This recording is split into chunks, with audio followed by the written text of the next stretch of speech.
Good afternoon, Ospreys. You're watching Nest News live from the Student Union. I'm your host, David Green. Coming up on today's show, we have Hispanic History Month, the library's banned books week, an interfaith discussion about the green, and a sports update. So stay tuned and enjoy the show.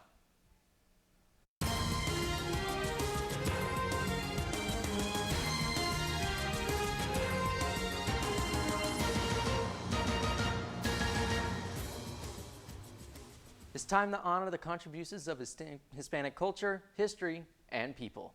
Hispanic Heritage Month first began as just a week until President Ronald Reagan expanded the observations to take place between September 15th and October 15th in 1988. September 15th marked the Independence Day for many Latin American countries such as Costa Rica, El Salvador, Guatemala, Honduras, and Nicaragua. Here are some of the events UNF is putting on to celebrate Hispanic Heritage Month. On September 28th from 12 p.m. to 5 p.m., the LGBTQ Center is hosting an afternoon with tables, HIV testing, discussions, and celebratory Hispanic Latin culture parade at the Student Union. On September 30th from 6 p.m. to 8 p.m., you can enjoy a night of Hispanic Latin performing arts by the UNF students and faculty.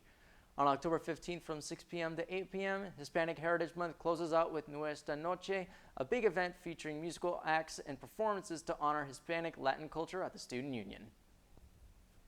Sunday marked the start of Banned Books Week here at UNF, a week to read and celebrate the written words that have sparked controversy around the nation.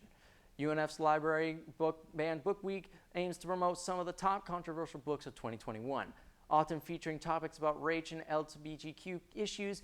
These books have been challenged and banned in school districts and public libraries, making access to them difficult or impossible for many children. UNF's librarian Maria Altiano says Banned Books Week is about fighting censorship and promoting the freedom of information. This week, the library will let students have a blind date with a book where they can check out a mysterious book and unwrap an uncensored surprise. They also have some books featured online and a virtual reality display. UNF's Interfaith Center hosted a discussion on Tuesday for UNF members to share their thoughts and experiences with the campus preachers that have taken the green as their preaching grounds. For over 4 years, the beloved green area on the UNF campus has seen groups of people preaching their religious beliefs and oftentimes trying to engage with students for various reasons. At the event, many students expressed concerns for their safety and well-being on campus, as many experienced harassment and other forms of verbal abuse from these preachers. Others expressed frustration for how long these preachers have been allowed to come onto campus and hope the university does something to fix this issue. Director of Interfaith Center Matt Hartley explained in his opening speech that although free speech is considered protected on campus if it does not disrupt classes or scheduled events, some students feel unsafe with the preachers on the green. Hartley said in an interview with Spinnaker that the reason they hosted the event was to let students share their experiences with the campus preachers. Now let's turn it over to Riley for your sports update. I'm Riley and this is your sports update. All the hard work paid off for men's soccer on Tuesday as they picked up their first win of the season against the Florida Atlantic Owls. After an 0-6 start to the season that was plagued by a lack of scoring, the Ospreys broke through with a 1-0 win on the road. It was a defensive battle for much of the match, but a Michael Carrera header found its way to Joaquin Acuna, who put it past the keeper to take the lead. The Owls fought hard to find the equalizer, but it never materialized. A win like this has the potential to be the spark that turns the season around for UNF.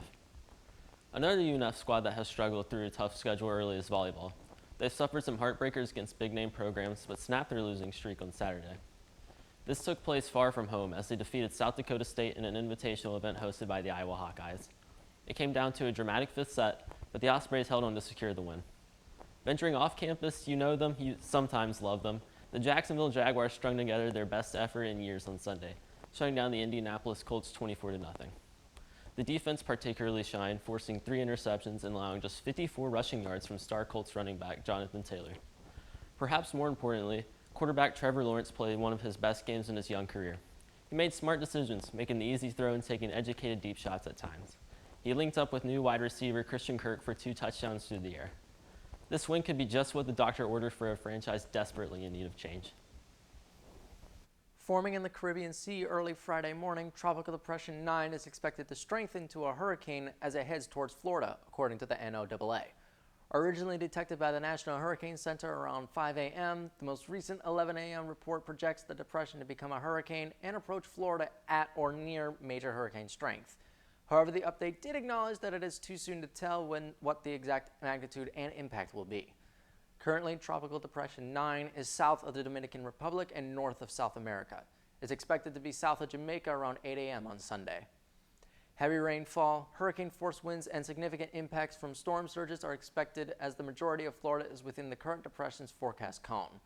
The depression is expected to approach Jamaica as a tropical storm on Sunday and the Cayman Islands as a hurricane on Monday. Heavy rainfall, instances of flash flooding, and possible mudslides are expected in areas of higher terrain in Aruba, Bonaire, and Curacao. The heavy rain is likely to spread into Jamaica, the Cayman Islands, and Cuba in the coming days. Be sure to follow NOAA's updates on Tropical Depression 9. That's all we got for you today, Ospreys. Make sure to follow us on our Instagram at UNF Spinnaker and come check out our YouTube as well for more content. As always, thank you so much for watching. I'm your host, David Green, and we'll see you next week on Spinnaker's Nest News.